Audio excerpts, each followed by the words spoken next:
Assalamu alaikum viewers and welcome back to my channel Study Law with Bushra.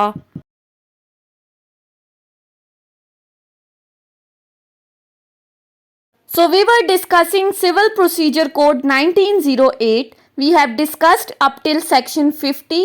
In this video we are going to discuss section 51. But before starting the discussion, I request you all to please subscribe to my channel and don't forget to press the bell icon for latest updates. Do share this video with your friends and don't forget to comment your feedback. So let's move towards the discussion. Section 51 of Civil Procedure Code deals with the topic of power of the court to enforce the execution. अब ये जो section 51 है ये basically court की powers के साथ deal कर रहा है. कोर्ट्स की किन पावर्स के साथ, जिनको वो यूज करते हुए किसी भी डिक्री की एग्जीक्यूशन करती है. एक डिक्री को किस तरह से एग्जीक्यूट करेगी, कोर्ट के पास क्या क्या पावर्स हैं, वो इस सेक्शन के अंदर डिस्कस की गई हैं. सो वन बाय वन हम इन पावर्स को देखते हैं. सबसे पहले क्लॉज 1 क्या कहती है? Subject to such conditions and limitations as may be prescribed, the court may on the application of the decree holder order the execution of the decree. पहली क्लॉज में कह दिया है कि उन तमाम कंडीशंस और लिमिटेशंस को मद्देनजर रखते हुए जो कि प्रेस्क्राइब की गई हैं. अब वो कंडीशंस या वो लिमिटेशंस क्या हैं, हमने ऑलरेडी पिछले सेक्शंस में डिस्कस कर लिया है. अब सेक्शन क्या कहता है कि जब कभी भी डिक्री होल्डर अदालत में डिक्री की एग्जीक्यूशन के लिए कोई एप्लीकेशन मूव करता है तो डिक्री होल्डर की उस एप्लीकेशन के ऊपर कोर्ट्स के पास क्या पावर्स हैं, कोर्ट्स क्या कर सकती हैं. Number 1, by delivery of any property specifically decreed. पहली बात कह दी गई है कि अगर तो जजमेंट डेटर के पास कोई प्रॉपर्टी है, उसकी मलकियत में कोई जायदाद है और उस प्रॉपर्टी को कोर्ट ने स्पेसिफिकली डिक्री के अंदर मेंशन कर दिया है, तो जो भी प्रॉपर्टी डिक्री के अंदर स्पेसिफिकली मेंशन कर दी गई है कोर्ट की तरफ से, ये प्रॉपर्टी डिलीवर कर दी जाएगी डिक्री होल्डर को. सो पहली पावर कोर्ट की क्या आ गई? Delivery of the property to the decree holder. इस तरह से डिक्री की एग्जीक्यूशन होगी. Secondly, by attachment and sale और by sale without the attachment of any property. Second power court की क्या है कि कोर्ट किसी भी प्रॉपर्टी को जो कि जजमेंट डेटर की है उसको अटैच करके सेल आउट भी कर सकती है. पहले अटैचमेंट करेगी, अटैचमेंट के बाद वो उसको सेल भी कर सकती है और सेल करने के बाद उस सेल से जो भी अमाउंट मिलेगी वो कोर्ट डिक्री होल्डर को देकर उस डिक्री की एग्जीक्यूशन करेगी. पहली बात. सेकेंडली, इसी क्लॉज में कहा गया है कि या फिर किसी भी प्रॉपर्टी को बिना अटैच किए भी वो सेल कर सकती है. अटैचमेंट ना करके भी डायरेक्ट भी वो प्रॉपर्टी को सेल आउट कर सकती है और सेल आउट करने के साथ फिर वो मनी डिक्री होल्डर को पे करके डिक्री की एग्जीक्यूशन कर देगी.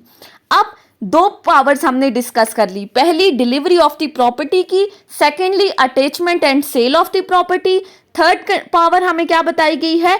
Bye arrest and detention in the prison. Thirdly, अगर तो जजमेंट डेटर के पास कोई भी प्रॉपर्टी नहीं है जिसको अटैच करके या जिसको सेल आउट करके डिक्री एग्जीक्यूट कराई जा सके, तो फिर ऐसी सूरत में एग्जीक्यूशन ऑफ द डिक्री किस तरह से होगी कि कोर्ट ऑर्डर करेगी कि इस जजमेंट डेटर को अरेस्ट कर लिया जाए और अरेस्ट करने के बाद इस जजमेंट डेटर को वो डिटेन भी कर सकती है प्रिजन में. सो तीसरी पावर अरेस्ट एंड डिटेंशन की आ गई. Fourthly, by appointing a receiver. Fourthly क्या कहा गया है कि कोर्ट रिसीवर भी अपॉइंट करके डिक्री को एग्जीक्यूट करा सकती है. जहां पर अगर तो पार्टीज के दरमियान डिस्प्यूट है किसी प्रॉपर्टी को लेकर, तो ऐसी सूरत में कोर्ट इस प्रॉपर्टी को जजमेंट डेटर या डिक्री होल्डर को ट्रांसफर करने के बजाय एक थर्ड पर्सन को अपॉइंट करती है, जिस थर्ड पर्सन को रिसीवर कहा जाता है. और फिर जब ये प्रॉपर्टी रिसीवर को ट्रांसफर कर दी गई है कोर्ट की तरफ से, अब रिसीवर की ये जिम्मेदारी है कि वो इस प्रॉपर्टी को मेंटेन करेगा, उसकी प्रोटेक्शन करेगा, उसकी टेक केयर करेगा. यानी कि अब प्रॉपर्टी का सारा होल्ड रिसीवर के पास आ गया, तो अब रिसीवर ने इस प्रॉपर्टी को मेंटेन करना है. और फिर रिसीवर के थ्रू ये प्रॉपर्टी डिलीवर कर दी जाएगी डिक्री होल्डर को कोर्ट की तरफ से। सो फोर्थली, रिसीवर अपॉइंट करके भी डिक्री की एग्जीक्यूशन हो सकती है। Lastly, in such other manner as the nature of the relief granted may require. अगर तो इन 4 तरीकों के अलावा भी कोर्ट को लगता है कि there is some other way by which decree may be executed, तो फिर कोर्ट उस तरीके को भी अडॉप्ट करते हुए डिक्री की एग्जीक्यूशन करा सकती है। यानी कि इन 4 वेज के अलावा अगर कोर्ट को लगता है कि कोई और तरीका भी है, तो फिर वो कोई और तरीका अडॉप्ट करके भी डिक्री की एग्जीक्यूशन कर सकती है। अब ये तो हमने powers of the court discuss कर ली। इसके बाद इसी सेक्शन के साथ एक प्रोवाइजो अटैच की गई है जो कि क्लॉज 3 को, पावर ऑफ द कोर्ट जो 3rd क्लॉज में डिस्कस की गई है, उसके साथ डील करती है। Provided that the execution by detention in prison shall not be ordered unless after giving the judgment debtor an opportunity of the show causing why he should not be committed to the prison, the court for the reasons recorded in writing is satisfied. अब जो 3rd power हमने discuss की थी कि judgement debtor को arrest करके detain भी किया जा सकता है, ये प्रोवाइजो कहती है कि जजमेंट डेटर को जेल में डिटेन करने से पहले उसे एक शो कॉज नोटिस दिया जाएगा कि क्यों ना आपको जेल में डिटेन किया जाए, और इस शो कॉज नोटिस के साथ कोर्ट रीजंस भी रिकॉर्ड करेगी कि इसको प्रिजन में डिटेन क्यों किया जा रहा है। सो उस नोटिस में अब कोर्ट क्या क्या चीजें मेंशन करेगी, ये फर्दर इस सेक्शन में 1 बाय 1 बताया गया है। सो पहली बात जो शो कॉज नोटिस में कोर्ट की तरफ से लिखी जाएगी, that the judgment debtor with the object और इफेक्ट ऑफ ऑब्स्ट्रक्टिंग और delaying the execution of the decree. पहली बात कि अगर तो जजमेंट डेटर डिक्री की एग्जीक्यूशन के रास्ते में कोई रुकावटें क्रिएट कर रहा है, कोई ऑब्स्ट्रक्शन क्रिएट कर रहा है, या फिर वो इस डिक्री की एग्जीक्यूशन को डिले कर रहा है, मुलतवी कर रहा है, तो ऐसी सूरत में कोर्ट क्या कर सकती है, उसको डिटेन कर सकती है। पहली बात। Secondly, the court is satisfied that he is likely to abscond or leave the local limits of the jurisdiction of the court. और अगर तो कोर्ट सेटिस्फाई है, उसको ये लग रहा है कि ये जजमेंट डेटर एब्सकॉन्ड कर जाएगा, मफरूर हो जाएगा, या फिर उस कोर्ट की लोकल लिमिट से कहीं और चला जाएगा जिस कोर्ट ने ये डिक्री पास की है और जिस कोर्ट के अंदर ये एग्जीक्यूशन होनी है उस डिक्री की, तो फिर भी उसे डिटेन किया जा सकता है। थर्ड क्या कहती है, and has after the institution of the decree was passed dishonestly transferred, concealed or remove any part, committed any other act of to his property. Third situation में कहा गया है, या फिर अगर तो जजमेंट डेटर ने सूट इंस्टीट्यूट करने के बाद प्रॉपर्टी को मेलाफाइड इंटेंशन के साथ किसी को ट्रांसफर कर दिया हो या कंसील कर दिया हो, या उस प्रॉपर्टी का कुछ हिस्सा रिमूव कर दिया हो, या कोई भी और एक्ट जो उसने मेलाफाइडी इंटेंशन के साथ परफॉर्म कर दिया हो, सिर्फ और सिर्फ इस डिक्री को एग्जीक्यूट ना कराने के लिए उसकी मेलाफाइडी इंटेंशन है, तो फिर भी उसको डिटेन किया जा सकता है। Fourthly, that the judgment debtor has or has had the date of the decree the means to pay the decree or some substantial part thereof, or neglects or has refused or neglected the same.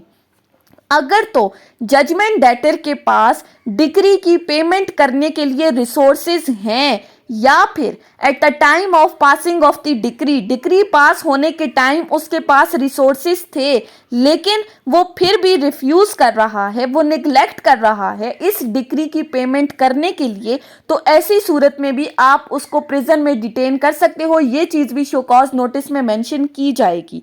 Lastly, that the decree is for a sum which the judgment debtor was bound in a fiduciary capacity to account, कि अगर तो decree ऐसे amount के लिए है जिसका judgement debtor हिसाब देने का पाबंद था, तो उसको भी शो कॉज नोटिस के अंदर मेंशन किया जाएगा। सो ये तमाम वो बातें थी जो शो कॉज नोटिस के अंदर मेंशन की जाएंगी कोर्ट की जानिब से कि जजमेंट डेटर को प्रिजन में डिटेन करने की रीजंस क्या हैं, उसको क्यों जेल में रखा जा रहा है। सो ये रीजंस 1 बाय 1 हमने डिस्कस कर ली, इनको आपने माइंड में रखना है। अब इसी सेक्शन के साथ एंड में एक एक्सप्लेनेशन दी गई है, और वो क्या कहती है, that in the calculation of the means of the judgment debtor for the purposes of clause B, there shall be left out account of any property which by any under law or custom having the force of the law for the time being in force is exempt from attachment in the execution of the decree. Simply कि इस section के अंदर जो decree की execution के लिए property को attach करने की बात की गई है, तो ऐसी किसी भी प्रॉपर्टी को अटैच नहीं किया जाएगा जिसको किसी लॉ या किसी कस्टम के अंदर एग्जेम्पशन हासिल है अटैचमेंट से। अगर कोई लॉ या कस्टम इस चीज को अलाउ कर रहा है कि ये प्रॉपर्टी अटैचमेंट से एग्जेम्प्टेड है in the execution of the decree, तो फिर उसको आप अटैच नहीं कर सकते। So section 51 of the CPC basically क्या बता रहा था? कोर्ट की उन पावर्स को जिनको यूज करते हुए कोर्ट किसी भी डिक्री को इन्फोर्स करा सकती है। सो हमने वन बाय वन उन पावर्स को डिस्कस किया, फिर उसके बाद हमने शो कॉज नोटिस के अंदर कोर्ट की तरफ से मेंशन की गई चीजों को डिस्कस किया कि कोर्ट अगर किसी पर्सन को एग्जीक्यूशन ऑफ द डिक्री के लिए डिटेन करना चाहती है तो वो कब डिटेन कर सकती है, किन सूरतों में डिटेन कर सकती है। So that was all about section 51। I hope कि आपको ये लेक्चर समझ में आया होगा अगर आपने इस वीडियो को अटेंटिवली सुना है तो। अगर आपको ये वीडियो अच्छी लगी है तो इस वीडियो को लाइक करें, कॉमेंट करें और चैनल को जरूर सब्सक्राइब करें। Thank you so much for watching this video. Till then, अल्लाह हाफिज।